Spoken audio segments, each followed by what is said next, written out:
বঙ্গোপসাগরের গভীর নিম্নচাপের প্রভাবে টানা ২ দিন ধরে রাজধানীতে অনবরত বৃষ্টি হচ্ছে। এতে ভোগান্তিতে পড়তে হচ্ছে নগরবাসীকে, বিশেষ করে অফিসগামী এবং অফিস থেকে ফেরত যারা যাচ্ছেন তাদের এবং স্কুল কলেজের শিক্ষার্থীদের পড়তে হচ্ছে চরম দুর্ভোগে। আবহাওয়া পরিস্থিতি নিয়ে আরও বিস্তারিত জানাতে এই মুহূর্তে রাজধানীর তেজগাঁ থেকে যোগ দিয়েছেন সহকর্মী আনোয়ার সাদাত নূর। সরাসরি চলে যাচ্ছি তার কাছে। আনোয়ার সাদাত নূর, বৃষ্টিতে দুর্ভোগের কেমন চিত্র দেখতে পাচ্ছেন আপনি রাজধানী জুড়ে, আর সেই সাথে জানাবেন যে আবহাওয়া অধিদপ্তরের পক্ষ থেকে কি জানানো হচ্ছে, এই বৃষ্টি কতদিন অব্যাহত থাকতে পারে?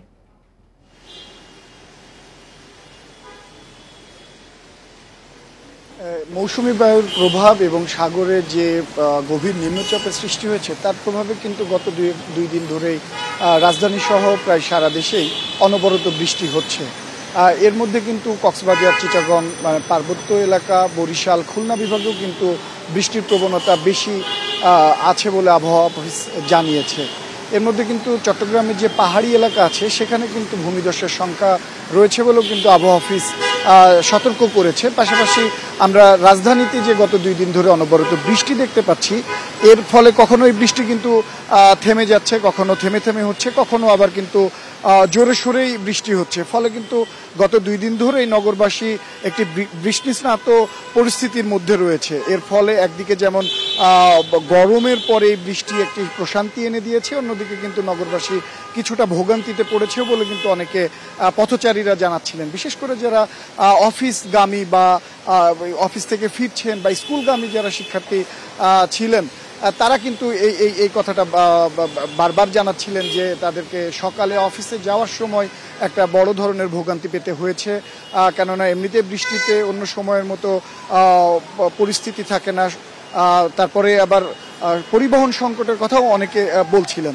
আবার 2 দিনের বৃষ্টিতে কিছু কিছু জায়গায় কিন্তু নগরীর কিছুটা জলবদ্ধতা দেখা দিয়েছে। আমরা বেশ কয়েকটি এলাকা ঘুরে দেখেছি যে সেই জলবদ্ধতা খুব বেশি আকারে না হলেও কিন্তু সড়কের পাশ দিয়ে পানি জমে আছে।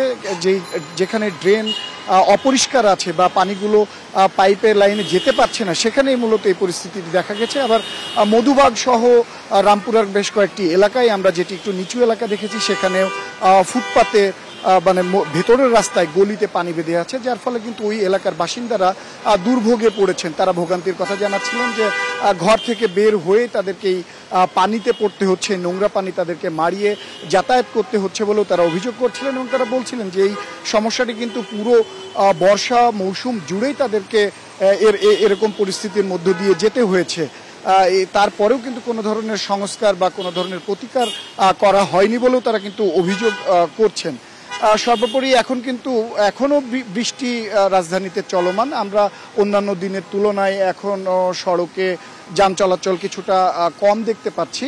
অন্যদিকে যারা অফিস ফেরত অফিস থেকে বাসায় ফেরার জন্য অপেক্ষায় আছেন, তারা কিন্তু একদিকে পরিবহন সংকটের অভিযোগ করছেন এবং অন্যদিকে সিএনজি বা রিক্সা ভাড়া বেড়ে যাওয়ার অভিযোগও করছেন। রাজধানীর তেজগাঁ থেকে জানাচ্ছিলেন সহকর্মী আনোয়ার সাদাত নূর।